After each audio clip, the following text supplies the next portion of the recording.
আমাকে বিয়ে করতে হলে আসলে মান্থলি ইনকাম 10 লাখ হলেই হবে।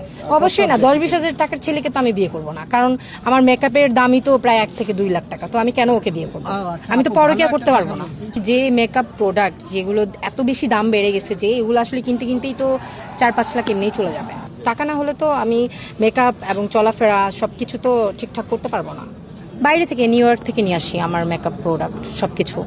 আমার ইনকাম সোর্স, আমি এখন স্টুডেন্ট, বাবাই দেয় সব ইনকাম সোর্স। আমি এখনও কোনো জব বা কোনো মডেলিংয়ে যেহেতু যাইনি, কোনো স্যালারি পাইনি, তো সব কিছু আমার আব্বুই দেয়। আর যখন বিয়ে করব তখন হাজব্যান্ডের থেকে নিব।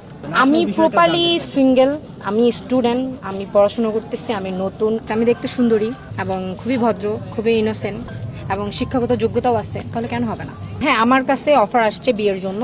সে মান্থলি 10 থেকে 12 লাখ টাকা ইনকাম করে, কিন্তু আমার তাকে পছন্দ হয় না। গায়ের রং হচ্ছে যে সাম্বর্ণ হতে হবে, অতিরিক্ত ফর্সার দরকার নেই, কিন্তু টাকাটা লাগবে। মানে আমার সাথে অ্যাডজাস্ট হইতে হবে তো না। আমি অবশ্যই ভিডিও ভাইরাল হওয়ার জন্য না, আমার সাংবাদিক ভাইয়ের প্রশ্নের উত্তর দিচ্ছি শুধু। মেকআপ খরচই তো মাসে 1 থেকে 1.5 লাখ টাকা বা 2 লাখ টাকাও হয়ে যায় মাঝে মাঝে। এই জন্যই হচ্ছে 10 থেকে 12 লাখ টাকার ইনকাম করতেছে, তাকে দরকার। ঘুমিয়ে স্বপ্ন দেখি না, আমি জাগ্রত অবস্থায় স্বপ্ন দেখি। ঘুমিয়ে স্বপ্ন যে দেখে সে আসলে কখনোই পাবে না। সো বেসিক্যালি আমি জাগ্রত হয়েই স্বপ্নটা দেখার ট্রাই করি।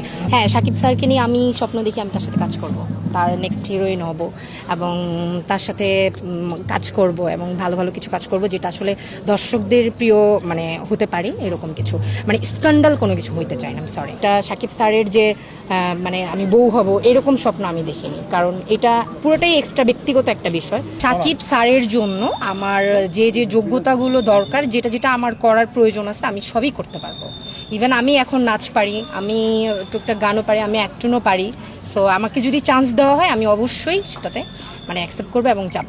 উনি তো স্বপ্ন ছোঁয়া একজন মানুষ, প্রত্যেকটা নারীর স্বপ্নের মধ্যে উনি মানে ওতপ্রোতভাবে জড়িয়ে আছে। সো আমারও ওতপ্রোতভাবে জড়িয়ে আছে। ভাইরাল হওয়ার জন্য তো আসলে ইন্ডাস্ট্রিতে কেউ আসে না, ভালো ভালো কাজ উপহার দেওয়ার জন্যই মানুষ ইন্ডাস্ট্রিতে আসে, নায়িকারা বেসিক্যালি। না, মোটেও ভাইরাল হওয়ার জন্য না, আমার ভিতরের যে অনুভূতিগুলো ছিল সেগুলোই আমি প্রকাশ করছি, দ্যাটস ইট। ব্যক্তিগত প্রেম, হ্যাঁ প্রেম করেছি। না, শেখা খাইনি, একবার শেখা দিয়েছি। জি, 2বার দিয়েছি।